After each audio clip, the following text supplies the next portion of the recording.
Hi everyone, welcome along. I've been asked by a lot of people want to do your own DIY plumbing and what is the basic kit I need. Now I've done another video on boxes of tools and stuff like that, but I've been asked just what is the general very basic amount of tools that I could get away with to do plumbing jobs at home myself. And I thought that was quite a good question actually, because there is quite a lot of variables on this. So what I'm going to do is I'm just going to give it a take on my personal preferences on the minimum you might need at home. And I've been plumbing for 50 years and I use these tools the most, I've realised, over time.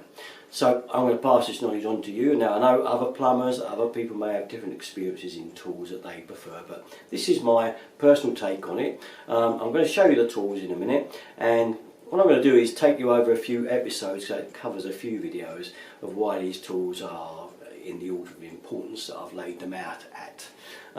Because this is how I kind of worked it, that what is the most important tool, the second one, the third one, and so on, and why you might need them. Now, you don't have to spend a fortune, because a lot of people say some of these tools are very expensive, but no, not necessarily the case. We can get them for a good price, and what I will do, I will put my Amazon link on the video for you, sort of each tool, so that you can, if you want, go and purchase one, knowing that it's the right spanner to buy, or whatever it is.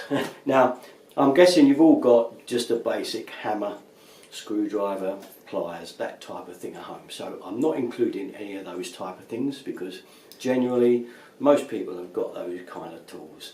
And if you haven't, then just go and get those, because they're just the basic. I'm not including those because they are the kind of kit most people have got at home. But what we're talking about here is a basic plumbing kit that will enable you to do things like changing your own taps, repairing leaks with pipe couplings. We're talking about maybe taking a rad off the wall and decorating behind, radiator valves leaking, the kind of jobs that you see all the time. Your ball valve may be overflowing from your toilet, would you've got enough tools to change the valve, so and so. Well, these basic tools I've laid out here, and I've laid out 8, but you don't need 8. You could probably get away with 7 of them, or even 6 actually if I count them rightly, but I've laid out 8 because these are the ones that you would need for most little jobs at home. Okay, the least popular one I'll put at the very end, because you may never need that one, but without further ado, let's take a look at them. So here's our 8 tools in preference for me anyway. Number 1, adjustable spanner. 2, not everybody's favourite second, but a pair of footprints. Some people's favourite second is the mole grips, but that's my 3rd. 4th are these little thin adjustable grips, very handy.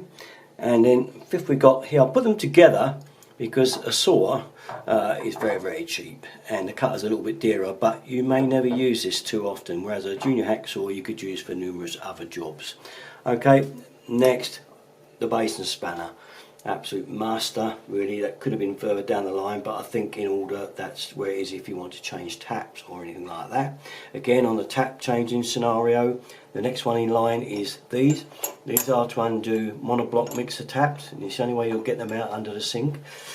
Followed by this spanner, which will undo 1/2" nuts on a back plate of a tap, and bath taps will undo the 3/4 nut on the underside of a bath. Again, you need this probably to get it out. Very last of all, and I put this on as an extra, and it's because some people are still getting a lot of block waste problems, and you can obviously still get the good old plunger, but this thing, it uses air pressure and it's not that expensive, and if you're constantly suffering from blocks and things, this is quite a handy tool. You can always hire it out to people and get your money back on it, but it's still not that expensive. That's the Kango, we call it actually, this make is a Pango, and it's the clear block sinks with. So there we are. Right then, so it's on to number 5 in the top 8, and what is it this time? It's the humble junior hacksaw, which I put together with a tube cutter, and I'll show you why. Well, here's our 2 tools. Now, the reason I put them together is you can get one of these fairly cheap, but you can get one of these even really cheaper again. Now, the usefulness of a junior hacksaw, obviously, is, you're going to be able to cut through pipe, but the problem with it is you do end up with a raggedy end when it cuts through, and you could obviously slip and cut your finger, but you can get a lot more uses out of a junior hacksaw for other things apart from copper piping and things that we're using for plumbing wise, to cut bits out and so on. So you get a lot of usefulness out of that. So I'll put them together because you may want to buy them together, because this is the tube cutter which you buy. You may not use it that often if you're only going to do a little bit of plumbing. That's why I put them together, because you may prefer just to get a junior hacksaw for the little bit that you might be doing. But if you think you're going to do a little bit more than an average bit of plumbing, then this is the preference to get. Now, what's its snags? I suppose the main snag will be this type of thing happening. When you try to cut too close to the end of a piece of tube, it can do this and just tram off, which is its downside. But usually, as long as you've got a really good blade in there and it's quite new, it will cut it. And I'll show you how it goes. It just flits in there, and you just keep twisting it like so, and it will cut through the tube easily. And the benefits are a nice smooth cut end, so it does, you know, rather than a ragged cut with a junior hacksaw. So it's pros and cons with those two. I've put them together, as I say, because, you know, it depends how much plumbing you want to do. If you've got a lot, then buy the tube cutter with the junior hacksaw. But at least, if anything, you've got to buy at least a junior hacksaw, because you will find you'll need that for any bit of home DIY plumbing. So that's why that's down there at number 4.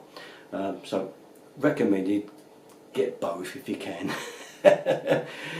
Okay, that's it from me. All my videos, you know where to go, Derek33. Thanks for watching. Bye bye.